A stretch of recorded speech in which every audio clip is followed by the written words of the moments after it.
And the first one is Nick Parsons from Sheffield, who I heard last year talking and was really inspiring. He's going to give us about 20 minutes of his experiences and some advice, but also to throw out some questions, and what we really want is to have a lively discussion afterwards. After Nick and some questions, Graham is going to be talking on similar topics, and so we'll do a final question round discussion afterwards as well. So if you've got questions that are of a general nature, save them up to the end, but particularly at the end of each speaker, if you'd like to ask some detailed questions, that's great. So, Nick. Right, do we have some PA now? Okay, I have to apologise. For those of you who are used to seeing me noisy and energetic, I can barely talk at the moment, and I don't feel energetic at all. Zizi is ill and couldn't come. I'm ill and could just about come. Anyway, so basically, who am I? Nick Parsons, 20 years in social housing, getting into actually insulating solid-walled Victorian houses when everyone thought that was a silly idea. And also, after that, moving on to running an inner-city advice centre, so South Yorkshire Energy Centre, which was at Healy City Farm in Sheffield, and has recently closed at a time when we desperately need to be giving advice to the public, but we always had problems with revenue funding, which is a great shame. It's obviously not taken seriously enough. But then in 2010 I left there and became Nick Parsons Sustainable Building, which is sort of what it says on the tin, really. And I did everything from surveys to teaching to consultancy to critical friend work, holding hands between architects who want to work with the clients but aren't self-confessedly energy architects. So I sort of hold the hand between the architect and the client, and sort of look at the plans and look at the sections and draw big lines through, saying, look, you've got a thermal bridge all the way through your foundations, this sort of thing. At this time of year, obviously, the most frequent phone call I get is, help, my solid-walled house leaks heat like a sieve, what can I do about it? And I don't know if this is going to be controversial at all, but I am an exponent of incremental retrofit. Now, some people use the phrase incremental retrofit in a rather damning way, because it means doing like we used to do in the old days, do a little bit here, and a little bit there, and a little bit there, and a little bit there, and don't stitch it all together so that we end up leaving interstices, gaps in the middle between that room up there and that room down there that's going to sort of get moist and grow mould and whatever else. Well, one of the other things I used to do until recently was contracting as well. So for 15 years I was actually getting my hands dirty doing the retrofit work as well.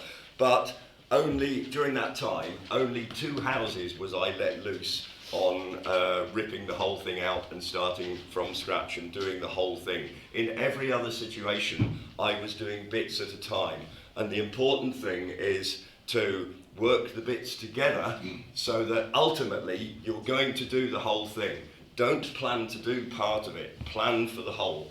Can we press a button? Yeah, okay. So fabric first is building tight and insulating right. So air tightness, vapor tightness, if you're using vapor control sort of methods. And yeah, you can summarize this as fill up the gaps, wrap it up snug, and leave the bolt-on goodies till later. Now, that's not everybody's cup of tea. I was, when the feed-in tariffs first came in for PV, I would be getting requests from people to come and show them how they could get PV fitted onto their Victorian house, which had absolutely no insulation whatsoever and single glazing throughout and so on. And I did my best to dissuade them from getting PV at that stage, because it's something which can be bolted onto the roof at a later stage. I am not anti-PV. but also consider the effects of later inclusion. If you're going to re-roof your house as part of your retrofit works, have you possibly missed the chance to do roof integrated PV, where the PV sits down into the roof, PV photovoltaic, solar electric, in case I'm jargonising too much, where the panels sit down into the roof and are less in your face, as it were. So everything you do, consider its effect on the other things you do. Can we press another button, please? Right, okay. So your first steps. Get to know your house, explore it. Now this can be you as a householder doing this can be a consultant working on your behalf. Know how the building is built, note any quirks, do a baseline survey, set down the repair works required. There's no point doing lovely insulation and bolting on PV panels and sticking a heat pump into something which has fundamental disrepair and really needs sorting out before you get there. Don't build in disrepair. You can get somebody to do a SAP, a government standards assessment procedure for the energy rating of buildings based survey, or a passive house planning package survey, which will spit you out a running cost estimate. So basically, if you did this and this and this and this, your running cost would come down from an estimated so-and-so at the moment.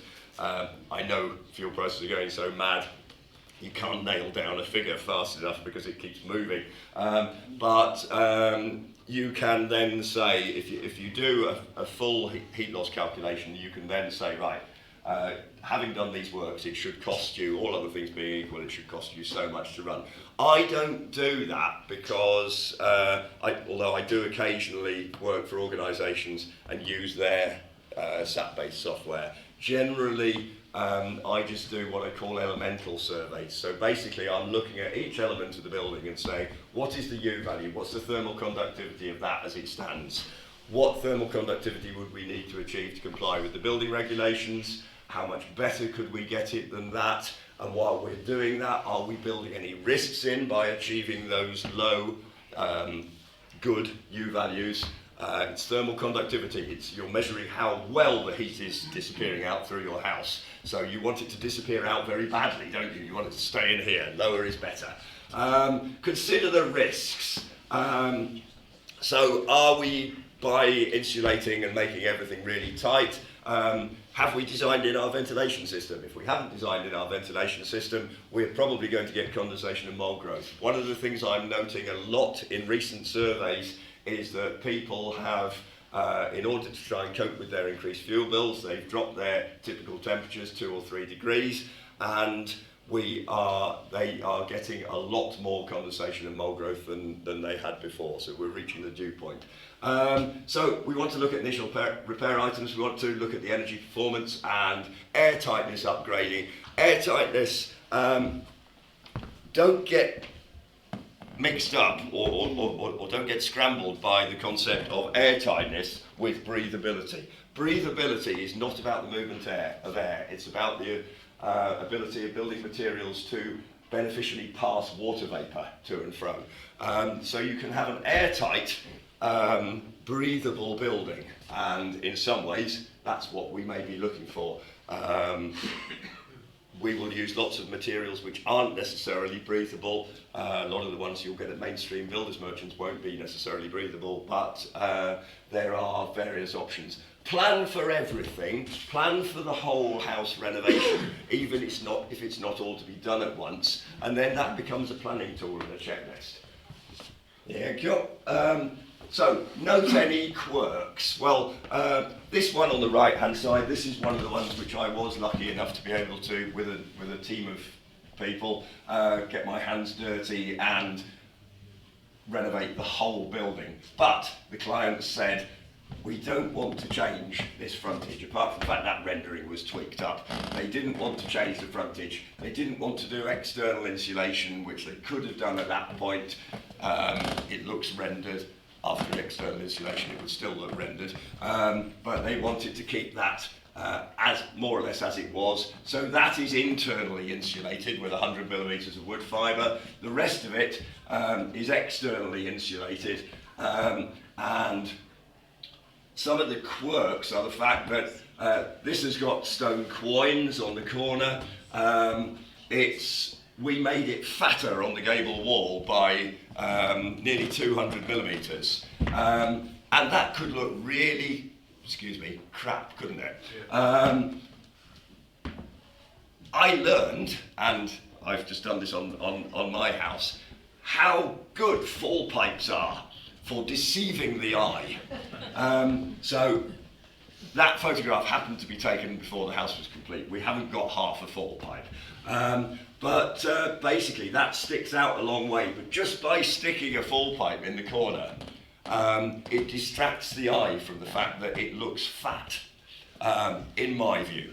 Don't have to agree with me. The other thing is, right, we've got a typical sort of 1960s, 1970s estate sort of house. How might we deal with that? Well, we've got lots of windows, so we're going to improve the windows for a start. We've got tile hanging, so we might be able to insulate behind the tile hanging. We might, if we actually own the land here, we might be able to externally insulate, but remember, if your wall is your property boundary, you can't externally insulate without making your peace with your neighbour, because otherwise you're trespassing. However, I happen to know that that's built of concrete, so it has some problems that an ordinary masonry house might not have. So just get to know your building first. Right, plan for the hole, or there's a hole in your plan. So always have in mind the whole building being done. Set your own preferences. You don't have to comply with somebody's sort of badged system. You could just comply with Part L, the thermal bit of the building regulations. You could go for a higher standard. Might that be the AECB, the Association for Environment Conscious Building standard, or might it be the Passive House ENERFIT, the retrofit Passive House standard? It might be a lower standard. Why on earth would you want to go for a lower standard?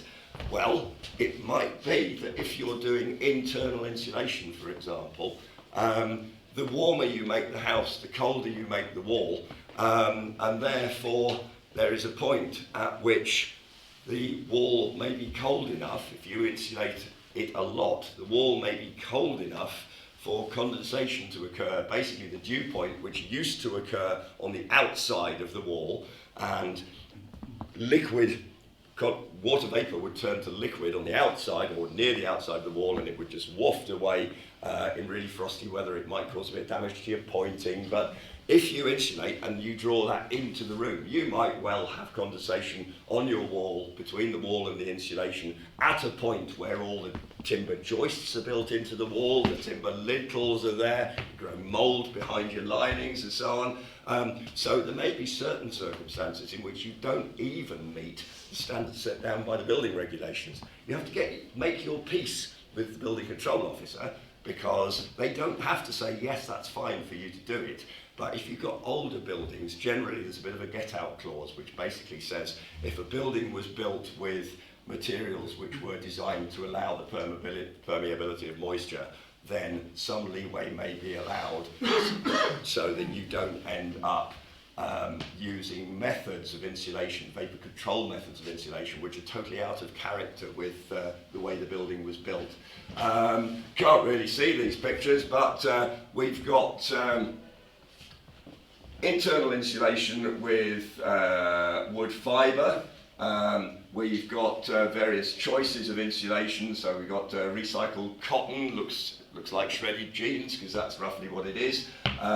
We've got insulation with, more insulation with wood fibre. We've got insulation with PIR, polyisocyanuric, Kingspan and Celotex, definitely a non-breathable form of insulation. External insulation with graphite expanded polystyrene. So various options are there.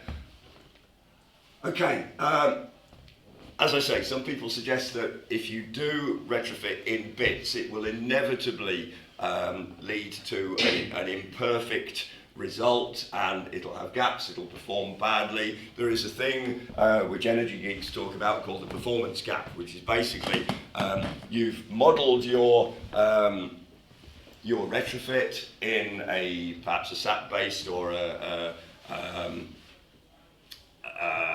passive house planning package-based lot of software, and it says the running cost will be so and so per annum. The total heat loss will be this much. And actually you do it and the heat loss is more and the running costs are more.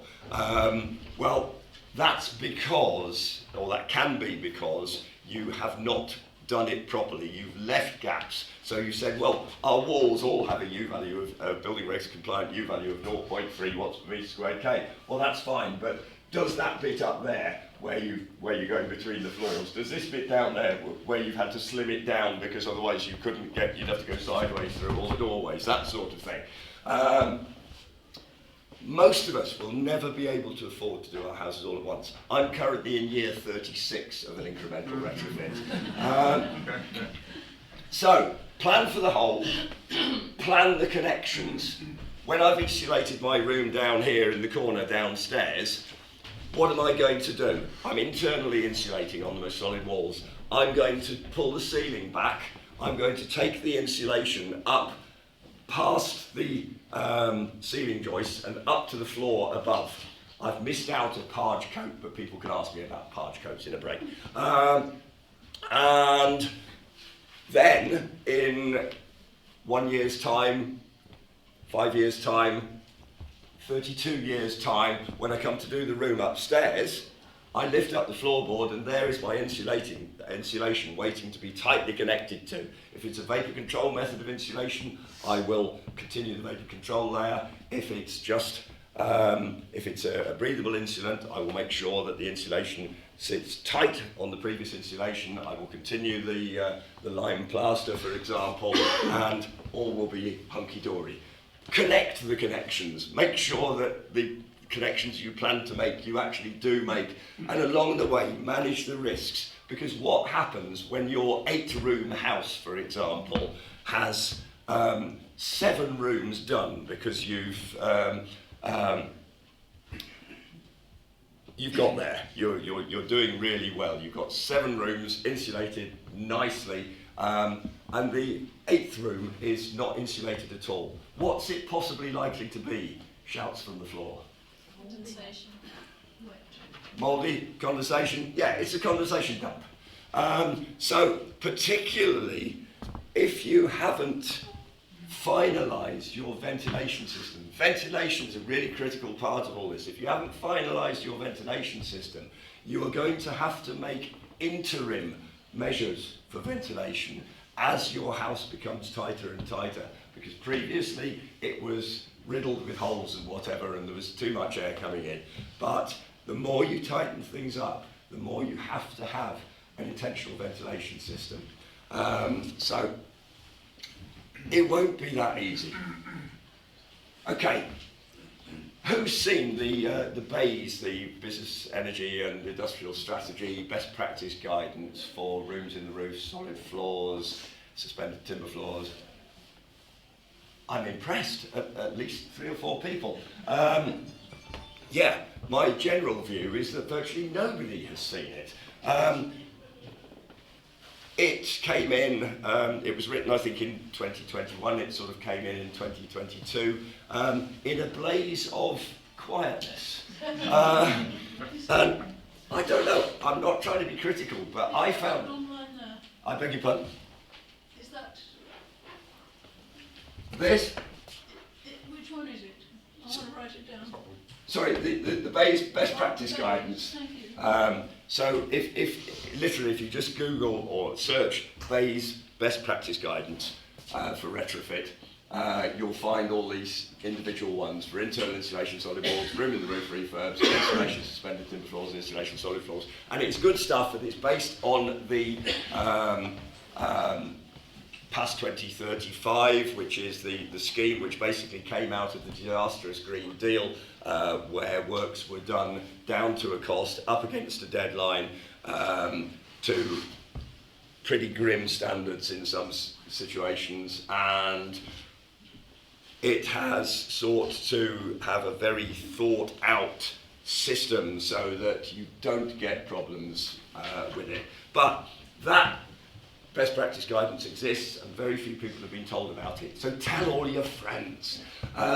There's other ones that have been done in the past. The Bristolian's Guide to Solid Wall Insulation was part of a local guide. You don't have to live in Bristol to use it. CEDA, the Scottish Environmental Development something association, they've got sustainable renovation guidance. Yes, there are some things which are sort of Scotland specific.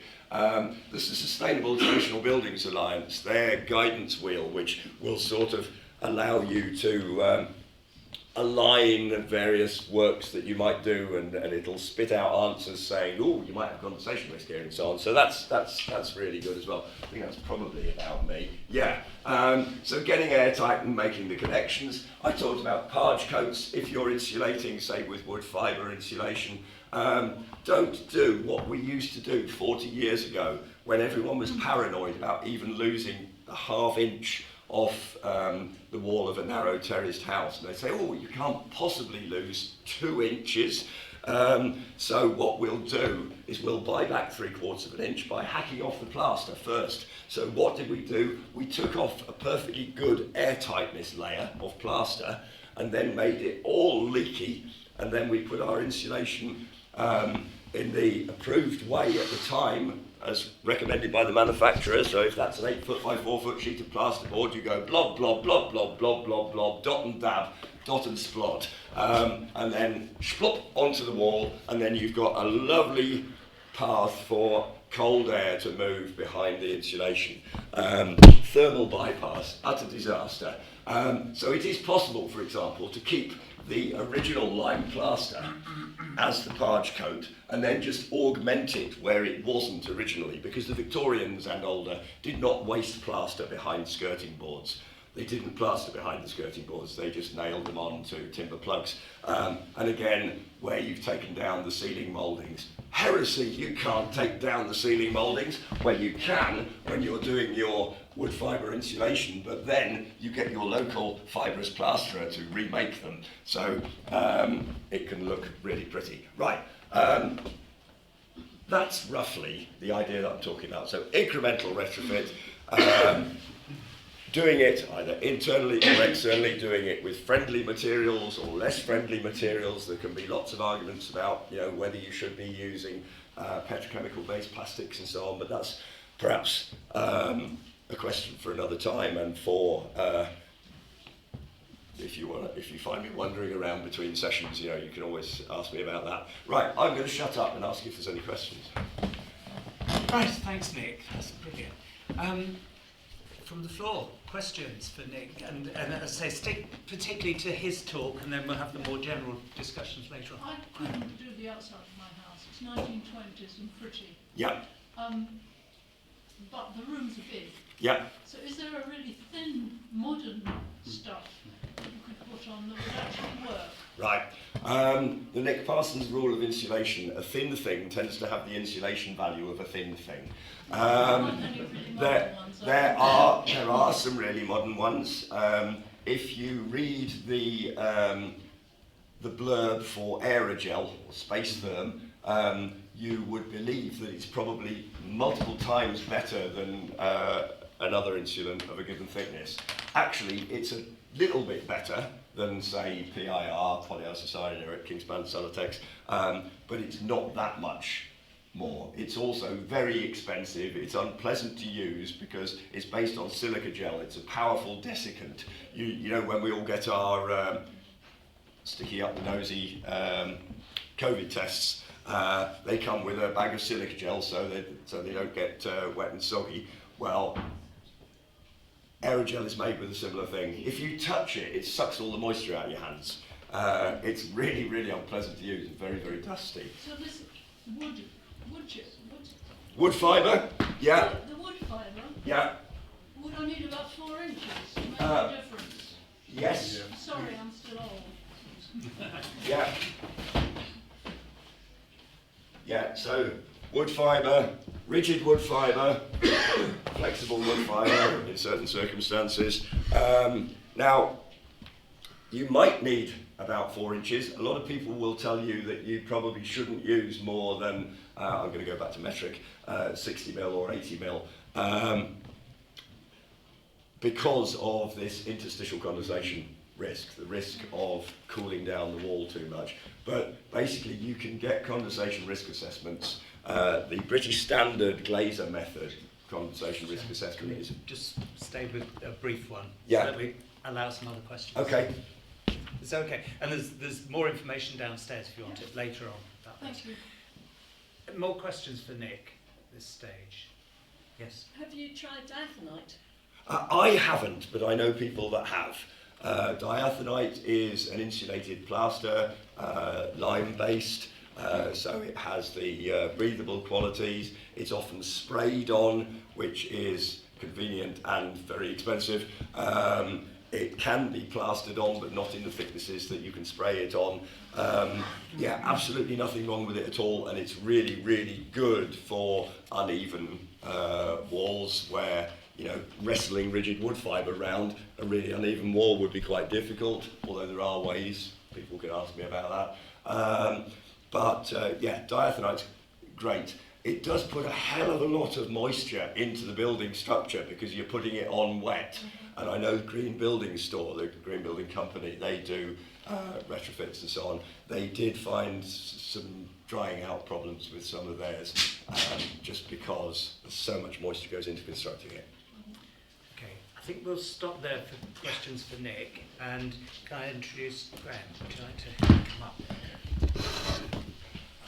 So Graham Hirst is going to talk to us. He's an energy assessor and advisor, but having spoken to him earlier, he has worn multiple hats over many years, and as Nick has many years of experience. And he's from an organisation, Sustainable Hayfield, which I'm sure you'll talk to them about and explain. I will indeed. Graham, I will. thank you. Well, good morning. It's nice to see such a turnout on a Sunday. It's been about an hour's drive for me to get here. So I don't have any slides. I only have myself, and I'm going to kind of talk at you, which I know some people find a bit mundane, but I'll try and keep it as exciting as I can. But I am going to sort of tell you a little bit about my history because it is relevant to the project that I'm working on at the moment. So I am a qualified domestic energy assessor since 2008, when energy performance certificates first came in. And I actually started as a home information pack provider, but that didn't last very long, if some of you remember the home information packs. But I carried on doing energy performance certificates. I'm also have a diploma in building construction. I built my own house, significant awkward development back in 1995. I've worked for British Gas for 3.5 years on heating sales. I was trained in the different aspects of gas boilers and heat pumps and various other electric forms of heating. More recently, I have qualified as a PASS 2035 retrofit assessor. And I also was a qualified Green Deal advisor for however long Green Deal lasted. Some of you will remember that. So that's my background. I live in a village called Hayfield, which is just over the hill in High Peak. Just to set the background of that, we have just over 1,000 properties, the majority of which are solid stone built terraced housing. There are some council properties. Council have about 110 properties in the village of different types. And we've got some large farms and individual properties like that. I've been a member of Sustainable Hayfield, which is a voluntary organisation that looks at all sorts of sustainability, but I'm in their energy group.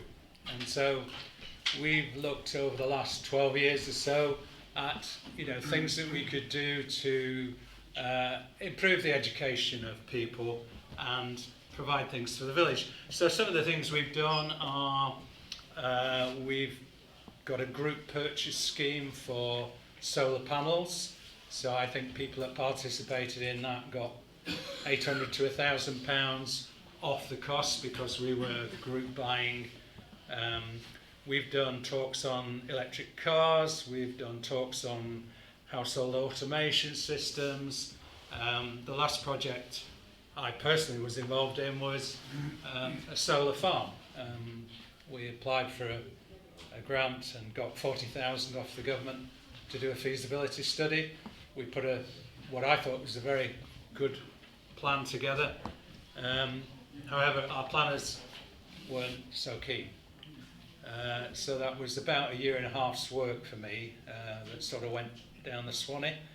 And I think with hindsight, they might see that as regrettable because it's not often that you can get a landowner and a voluntary group, and it would have provided clean energy to about 2/3 of Hayfield. So good scheme. Anyway, enough of that. What I want to tell you about now is the project that is taking most of my time at the moment. And this is a joint venture between Sustainable Hayfield and March's Energy Agency. I don't know if any of you are familiar with them, but Marches are a charity. They get funding from central government, from local authorities, from equipment suppliers. And what they do historically is they've done energy efficiency visits to people's homes, but they've only done it on a referral basis. So referrals from social services, health workers, etc. What we wanted to do in Sustainable Hayfield was conscious of the fact that energy costs this year were so high, food costs were high, and the fact that Hayfield has an above average fuel poverty level. We wanted to offer a scheme to the whole of the village, irrespective of income, size of property or whatever, to have an energy advice visit. We called it the Hayfield MOT, Home MOT scheme.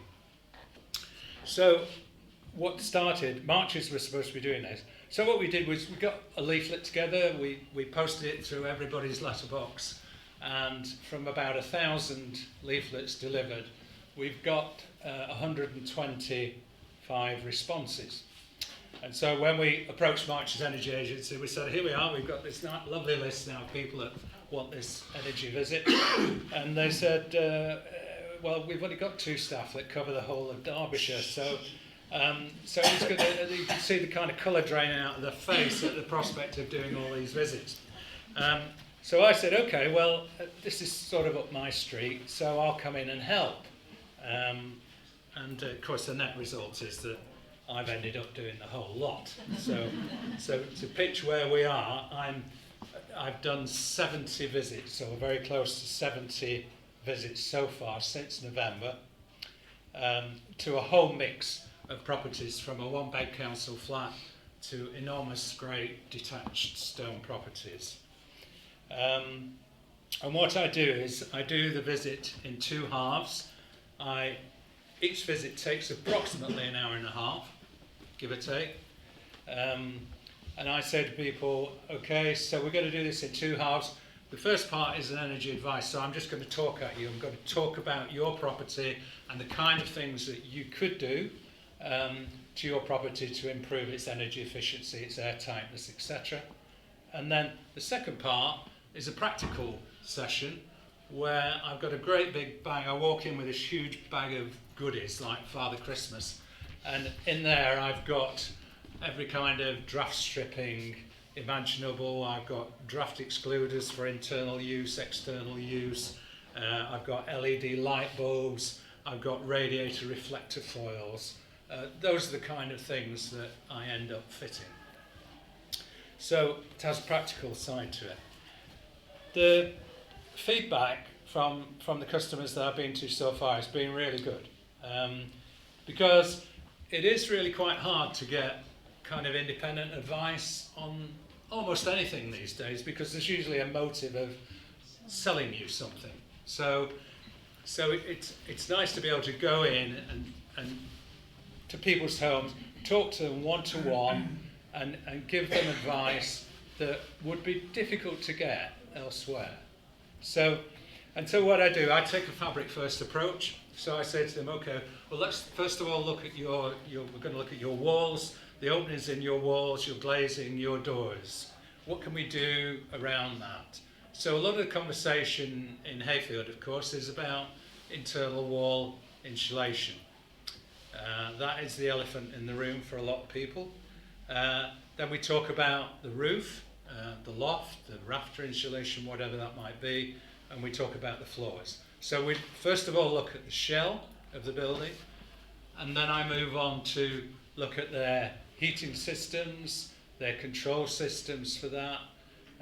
I'll check their boiler flow temperatures. I make sure that they understand their room thermostats, what their TRVs do on their RAMs. And then I talk about the third thing, which is behavioural change. And I have a leaflet that I give to people, which is based on some research that Cambridge University did, which is very good, and it quantifies typical savings for an average 3-bed house. So that's the key kind of areas. Then I talk to them about the future. I talk to them about heat pumps. I talk to them about alternative forms of electric heating. I talk to them about solar PV. I talk to them about hydrogen. And so when I kind of leave, and then I go on and do the retrofitting bits, put the light bulbs in and check they're not burning loads of stuff that they shouldn't be. And so that's the essence of the project. The feedback so far, very positive from people. I leave them a feedback form, because that, if we get a good response, this has never been done before on a village-wide basis, never. So there's quite a lot of interest. I was talking to the Green Party, did an online session with the Green Party the other night. There's a few local authorities that are looking at this as a trial. Gillian's here from High Peak. She's actually going to come out with me on a visit next week to see what I actually do face-to-face with customers. But the feedback forms form the essence of being able to judge the effectiveness of the project, and gives Marches Energy a platform to go and seek extra funding and say, well, look, this has been really well received. 85% of our customers said they thought it was really worthwhile. What I'm going to say now is a little bit of a reality check, because when you get in rooms like this, and I suspect there's a lot of people here, it's like almost preaching to the converted. The reality check for me was on the internal wall. I said it was the elephant in the room. Internal wall insulation, think about it, you're in a stone terraced house, okay? You've got 2 prime heat loss walls, one at the front, one at the back, fairly short, maybe 4 metres, something like that. When I talk to them about what's involved in that and the disruption that's caused with that, and be honest with them, and the fact that they're going to lose 4 to 6 inches off each one of those walls. When you live in a small terraced house, 4 to 6 inches off your front and rear walls is quite a lot, because you've probably got like kitchen units fitted at the back on one of those walls. So it's not just a case of taking your skirtings or your radiators off and your sills, it's maybe bringing your kitchen units out. So what I do before I leave the property is I say to them, okay, so this, it's difficult to quantify how much it would cost, but let's say it costs somewhere between £8,000 and £12,000 to do your house, as a very rough ballpark figure. Even if the government brought out a scheme and said, okay, you can have internal solid wall insulation for free, would you have it done? Out of those 70 visits, I've only found one person so far that said to me, I think I might be interested. Because the great majority of people have quite nice homes, they've looked after them, they've got nice solid wood flooring, You know, they've got built-in cabinet furniture and kitchen furniture. They really don't want that kind of disruption. And when you think about a terraced house, a typical terraced house, of which we've got a lot, you look at the end walls, and what have you got? You've got a door, and you've got a window. So a significant part of that end wall is taken up with glazing and a door opening. And yes, okay, you can get super insulated doors, but not everybody has them. And so if you knock out those areas and look at what section of that wall you're actually insulating, it isn't a great deal in square meters. And that's why when I do EPCs and I look at the saving that it projects, because it does do that on an EPC, it gives you the list of things that would make your home better, and it tries to throw out a kind of annualized saving that you would make if you did X, Y, Z to your home. And when you look at the solid wall on a mid-terraced house, the savings are really relative to the cost, and certainly relative to the disruption, are quite small. The payback period in some cases could be as high as 40 years. So that's my kind of reality check, if you like, because when I listen to people who go on and very enthusiastically go on about retrofitting, I just wonder how much actual discussion with the end user, with the customer, has actually taken place. There's almost a kind of assumption that everybody will want this done. And in my case, that's not what I've found. So a little bit of a reality check there for the future, I think. So I'm going to stop at that point, and thank you very much. If you do have any questions, I'll try and answer. Right, thank you, Graham. That's very interesting. Yes. Cavity wall installation, I've read good and bad, and I don't know whether to have it done or not. Got cavities, no insulation in there. I've read horror stories, I've read good things. Yeah. It's a question, if you didn't hear at the back, about cavity wall insulation, good or bad? Yeah. Okay. So there's a couple of things with cavity wall. I have to say, as a energy assessor who's done maybe 8,000 EPC assessments over the years since 2008, I can almost count on these two hands the number of cavities that I've found that are not insulated. So it's quite rare to find cavity wall properties because it's been free under the government's eco programme for the last 25 years or so. Most people have taken advantage of it for loft and cavity. So you're in quite a minority there with a cavity wall. Now the ones that aren't insulated sometimes are not capable of being insulated because they have a narrow cavity. Okay, so is it 44 mil? 44 mil is it? I think is the minimum 50-ish. width you've got to have. 50 mils ideal. I think you can go down to 45 mil. If your cavity is less than that, and there are quite a lot of narrow cavities, then cavity wall insulation is not recommended.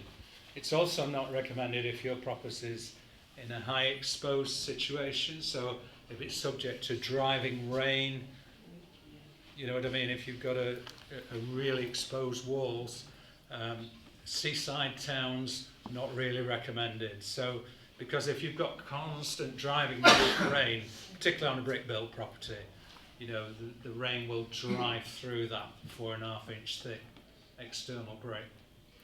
And if it soaks your insulation, then it causes all sorts of problems. Maybe why it's not been done. Yes.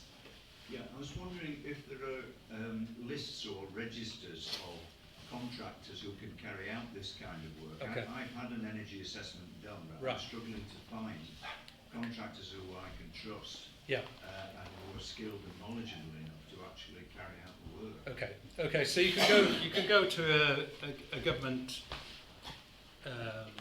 backed website called Trustmark. Okay.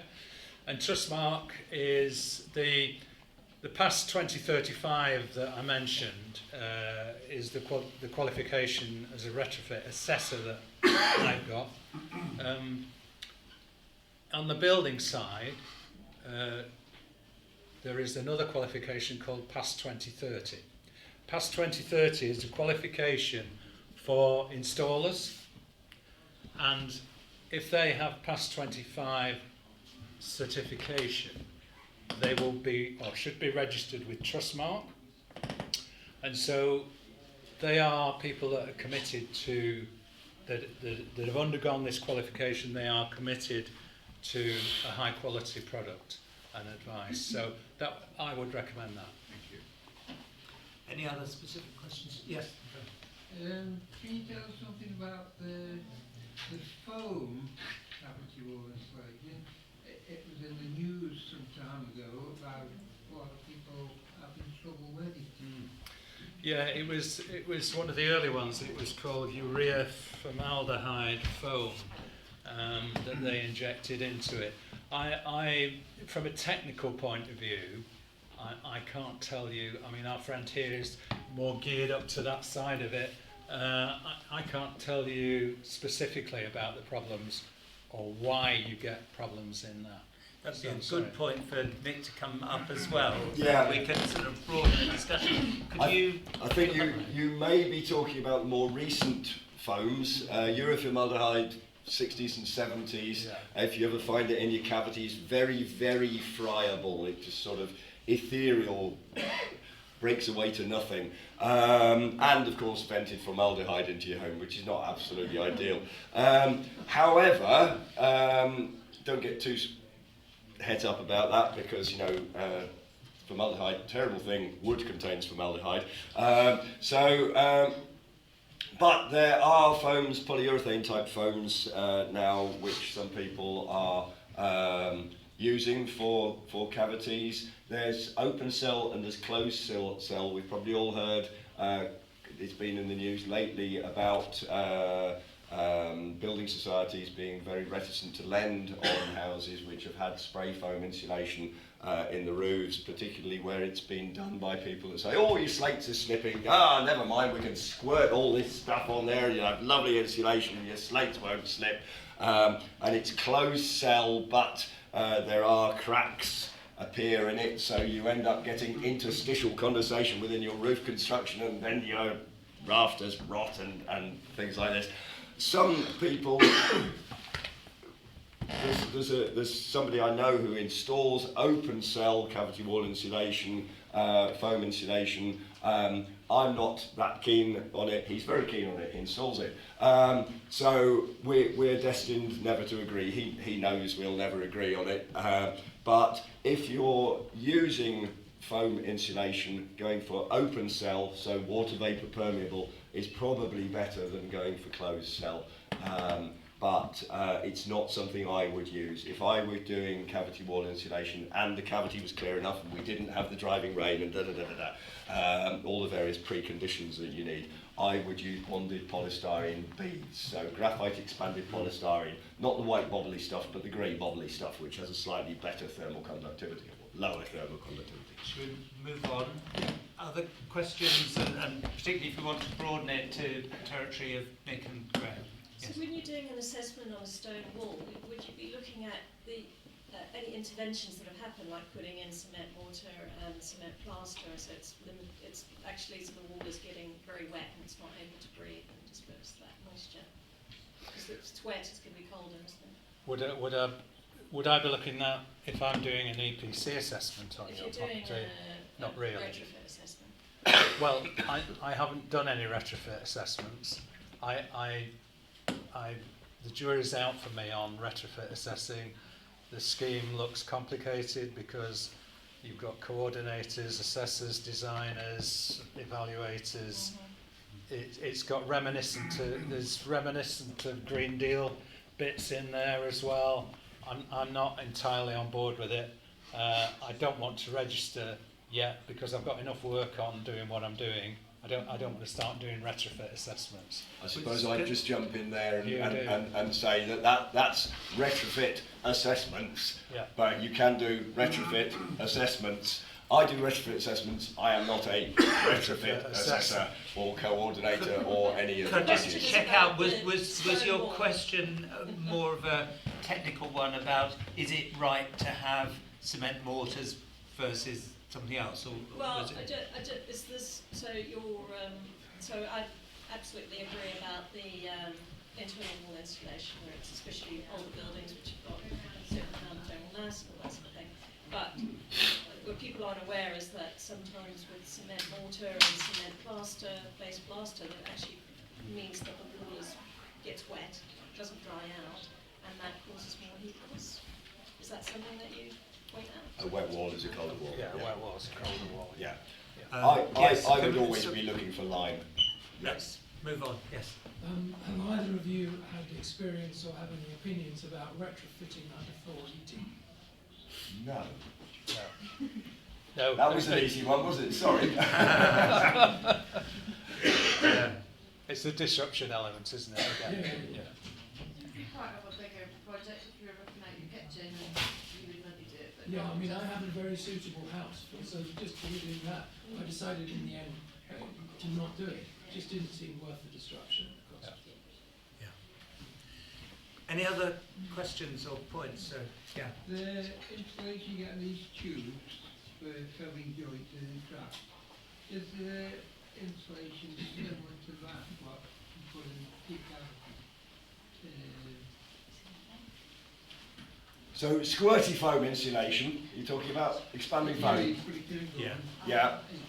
Go around and go And is that similar to the insulation value of the thing that you put in your cavity? Yeah. I don't know. Not necessarily. It is used a lot to fill gaps between insulation boards and so on the basis that it is a lot better than nothing at all. But most of them don't have as good a lambda value, a thermal conductivity value, as the board itself which you're using. And Okay. there's an assumption that squirty foams are airtight. Only airtight squirty foams are airtight. I know that sounds blindingly obvious, but if you're looking for something as part of an airtightness strategy, look for, it'll cost you twice as much as the bog standard one, look for an airtight squirty foam. One last question, I A think. quick one about going from internal wall insulation to external wall Yes. insulation around the corner. What are the kind of rules of thumb around that? Right, so Can we just repeat the question for people at the back? So, going around the corner with internal or external Internal insulation? to external. Internal to external insulation. So there's external wall insulation on this wall, there's internal wall insulation on this wall. If we just did it like that, there would be a thermal bridge through the corner. What we do on the internal insulation, we will return around about the length of a piece of string, but typically 300 to 400 millimetres, a foot to a foot and a half, around the corner. So lots of people say to me, oh, I got rid of the thermal bridges. No, you didn't. You made them longer, you mitigated them. So basically by having that return, you make the path that the heat's got to take to disappear longer. And the length of that is not relative to the width of the wall, the height of the wall, the length of the wall? Not particularly. 400 is good. And sometimes if you've got an alcove and a chimney breast, you might actually go 900, because that's where your chimney breast sticks out and it will look less stupid. So I have developed the Nick Parsons two-stage bookshelves, because where you have the short books on the left-hand side where the insulation comes around, and then the deeper books. Right. Okay. That's a good point at which to finish. Nick and Graham are both going to be around all day, and so if you'd like to nobble them for specific things later on. So can we just say a big thank you to both of you. Very interesting session.